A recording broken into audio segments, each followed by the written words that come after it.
മേഖലയിലെ ഏറ്റവും പ്രധാനപ്പെട്ട വാർത്തകളും വിശേഷങ്ങളുമായി ഗൾഫ് ബ്രീഫിംഗ് ആരംഭിക്കുന്നു. നമസ്കാരം.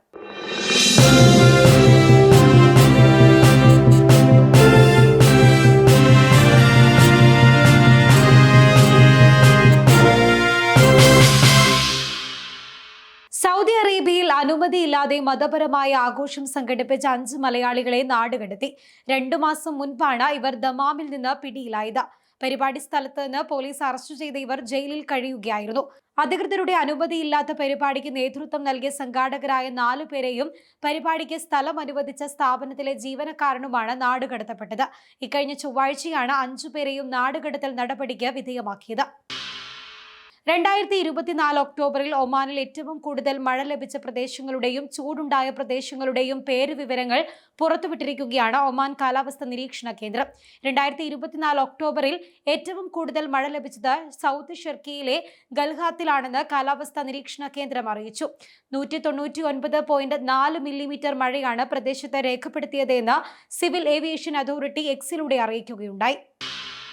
സൗദിയിൽ പകുതിയിലധികം സ്വദേശികളും ശമ്പള വർധനവ് ആവശ്യപ്പെടുന്നതായി പഠനം. മാനവ വിഭവശേഷി സാമൂഹിക വികസന മന്ത്രാലയം നടത്തിയ പഠനത്തിലാണ് വെളിപ്പെടുത്തൽ. ആഗോള ശരാശരിയുടെ ഇരട്ടി ആളുകൾ ശമ്പള വർധനവ് ആവശ്യപ്പെടുന്നുവെന്നാണ് കണക്കുകൾ സൂചിപ്പിക്കുന്നത്. 59% സൗദി ജീവനക്കാരും ശമ്പള വർധനവ് ആവശ്യപ്പെടാൻ സാധ്യതയുണ്ട് എന്നാണ് പഠനം വ്യക്തമാക്കുന്നത്. സൗദിയിൽ ഡ്രൈവിംഗ് ലൈസൻസ് പുതുക്കാൻ വൈകിയാൽ പിഴയടക്കേണ്ടി വരും. 100 റിയാൽ ആയിരിക്കും പിഴ ഈടാക്കുക. സൗദി ട്രാഫിക് ഡയറക്ടറേറ്റാണ് ഇക്കാര്യം അറിയിച്ചത്. കാലാവധി അവസാനിച്ച ലൈസൻസുകൾ പുതുക്കാൻ 60 ദിവസം സമയം അനുവദിക്കും. ഈ സമയപരിധിയിൽ പുതുക്കുന്നതിൽ പരാജയപ്പെട്ടാലാണ് 100 റിയാൽ പിഴ ഈടാക്കുക. 1 വർഷവും 1 ദിവസവും കഴിഞ്ഞും ലൈസൻസ് പുതുക്കിയില്ലെങ്കിൽ പിഴ ഇരട്ടിയാകും. സ്വകാര്യ മേഖലയിലെ സ്വദേശിവൽക്കരണത്തിന് അവാർഡ് ഏർപ്പെടുത്താനുള്ള നിർദ്ദേശത്തിന് ഖത്തർ മന്ത്രിസഭയുടെ അംഗീകാരം. തൊഴിൽ മേഖലകളിൽ സ്വദേശികളെ കൂടുതൽ നിയമിക്കുന്ന സ്ഥാപനങ്ങൾക്കായിരിക്കും അവാർഡ് നൽകുക. സ്വകാര്യ മേഖലയിലെ സ്വദേശിവൽക്കരണത്തെ പ്രോത്സാഹിപ്പിക്കുന്ന സ്ഥാപനങ്ങൾക്ക് ഖത്തർ അവാർഡ് എന്ന പേരിൽ പുരസ്കാരം നൽകാൻ തൊഴിൽ മന്ത്രാലയമാണ് നിർദ്ദേശം പുറപ്പെടുവിച്ചത്. ടൂറിസം മേഖലയിൽ ഖത്തറിന്റെ മുഖച്ഛായ മാറ്റുന്ന ലാൻഡ്സ് ഓഫ് ലെജൻഡ്സ് പദ്ധതിക്ക് തറക്കല്ലിട്ടു. 1000 കോടിയിലേറെ ഖത്തർ റിയാലാണ് പദ്ധതിക്ക് ചിലവ് പ്രതീക്ഷിക്കുന്നത്.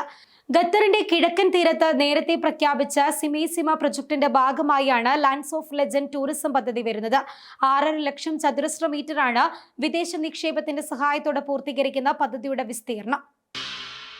സൗദി അറേബ്യയുടെ തലസ്ഥാനമായ റിയാദ് നഗരത്തിലെ ഗതാഗത കുരുക്കഴിക്കാൻ മെട്രോ സർവീസ് തുടങ്ങുന്നു. അടുത്ത ബുധനാഴ്ച മുതൽ ആദ്യഘട്ട സർവീസ് തുടങ്ങും. തുടക്കത്തിൽ 3 ട്രാക്കുകളിലാണ് service.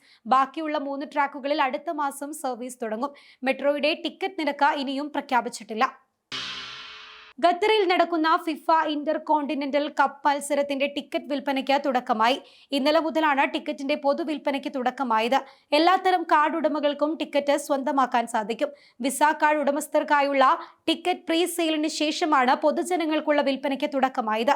Egypt, Qatar, Saudi Arabia, Jordan എന്നീ രാജ്യങ്ങളിലാണ് പ്രീ സെയിലിൽ ടിക്കറ്റിന് ആവശ്യക്കാർ കൂടിയത്.